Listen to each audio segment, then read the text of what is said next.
Papa mo, pakisabi sa kanya, love na love ko siya. Yeah. Pati na rin sa mga lolong, hindi ako masyadong like, I still love you po. Oh. Maganda yung ginagawa mo, super bastos ka. Yun.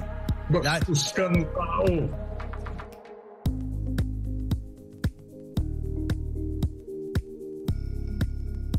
Nag-react na si Ungovogable star Vice Ganda sa pag-call out sa kanya ni Chief Presidential Legal Counsel Juan Ponce Enrile.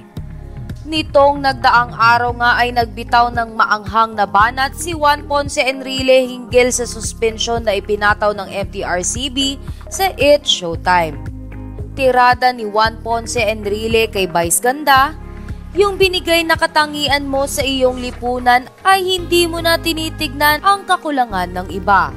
Sarili mo na lang ang iniisip mo. Akala mo maganda yung ginagawa mo. Hindi pa nga dito natapos ang napakabigat na banat ni Enrile kay Vice Ganda dahil tinawag rin ito na bastos ang komedyante. Dagdag pa ni Enrile, super bastos ka. Bastos kang tao, hindi lang walang decency kundi abusado. Alam ko na mapagpatawa yung binabanggit mo na babae magmula pa ng araw ganyan na yan. You're earning your living and popularity sa kabastusan. Samantala, dahil sa mga sinabi na ito ni Enrile kay Vice Ganda ay maraming madlang people ang nag-aabang sa magiging tugon dito ng nasabing It's Showtime host. At ngayong araw nga sa It's Showtime ay naging makahulugan ng mga sinabi ni Vice Ganda sa segment na Mini Miss You. Nung mapag-usapan kasi ni na Jong at Vice ang mga matatandang viewers ng It's Showtime ay tila pinatamaan ni Vice ang mga lolo na galit sa kanya. Ayon kay Vice Ganda, nakakatuwa, ang daming lolo na nanonood sa akin. Ang daming lolo na nakatutok sa akin at love ako ng mga lolo. Dagdag pa ni Vice, my God, sa social media ang dami ding nagsha-shoutout sa akin. My God, I am so relevant in so many things.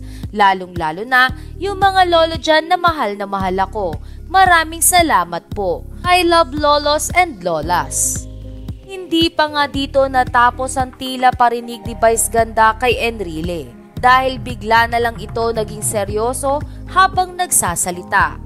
Pahabol na banat ni Vice Ganda, itong Showtime kaya patuloy naming ginagawa lalong-lalo na yung tawag ng tanghalan. Kahit may pagkakataon na yung ibang tao parang nagsasawa na sila sa tawag ng tanghalan. Ang dahilan po kung bakit namin tinutuloy ang tawag ng tanghalan kasi yan ang pinakapaboritong segment ng matatanda. Dito nga ay ipinihiwatig ni Vice Ganda na mahal niya ang mga matatanda, pati na rin ang mga lolo na hindi siya gusto.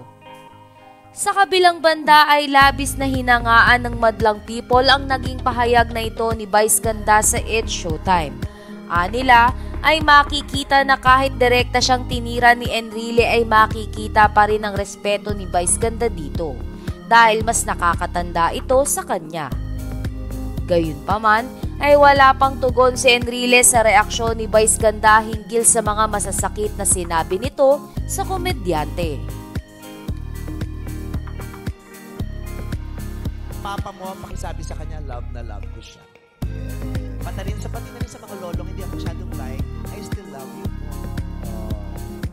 Maganda yung ginagawa mo, super bastos ka. Yun. Bastos kang tao.